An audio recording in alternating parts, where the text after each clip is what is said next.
ఈరోజు మనం తెలుసుకోబోయే కథ వానరాల వార్త. చింతపండు వృక్షం కింద చల్లని గాలి వీస్తుండగా ముప్పురం వచ్చిన వృద్ధుడు రాముడు కూర్చొని ఉన్నాడు. ఎండాకాలం, పొలం మొత్తం ఎండిపోయి ఉంది. పంటలన్నీ వాడిపోయాయి.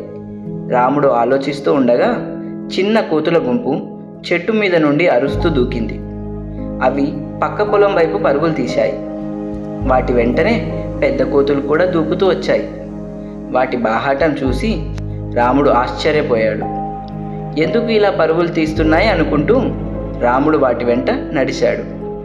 పక్క పొలం చేరగానే అతనికి అర్థమైంది. ఆ పొలంలో వరి నారు మొలకలెత్తి ఉంది. చిన్నారులుగా ఉన్న ఆ మొలకలను కోతులు పాడు చేయడం చూశాడు. రాముడు గట్టిగా గొంతును సవరించుకొని గట్టిగా అరిచాడు. అతని చప్పుడుకి భయపడి కోతులు చెట్టెక్కి పారిపోయాయి. కొన్ని మొక్కలు నేలపడి ఉండగా మరికొన్నిటిని కోతులు నాశనం చేశాయి. రాముడు నిరుత్సాహపడి ఇదేం పాడు పని అనుకుంటున్నాడు. కానీ కొన్ని క్షణాల్లోనే అతని ముఖంలో చిరునవ్వు వచ్చింది. ఒక ఆలోచన తట్టింది.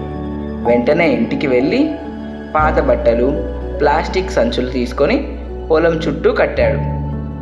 గాలికి ఎగురుతున్న ఆ వస్తువుల్ని చూసి కోతులు మళ్ళీ వచ్చినా భయపడి పారిపోతాయని అతని నమ్మకం. తన తెలివితేటలతో పంటను కాపాడుకునేందుకు రాముడు వేసిన ఈ ప్రయత్నం చూసి చుట్టుపక్కల వారంతా మెచ్చుకున్నారు. కష్టంలో కూడా తెగించకుండా తెలివిని ఉపయోగించి పరిస్థితిని అధిగమించడమే నిజమైన విజయం అని వారు గ్రహించారు. అలాగే మీరు చూశారుగా పిల్లలు, ఇలానే పూర్వకాలంలో కానీ ఇప్పుడు కూడా చాలామంది పల్లెటూరులో ఉండేవాళ్ళు, పొలం సాగు చేసేవాళ్ళు ఇలానే కోతుల్ని పంటను పాడు చేయకుండా ఉండడం కోసం ఇలా దిష్టి బొమ్మలను, పాత బట్టలను, సంచులను ఇలా పొలం చుట్టూ పెట్టేవారు.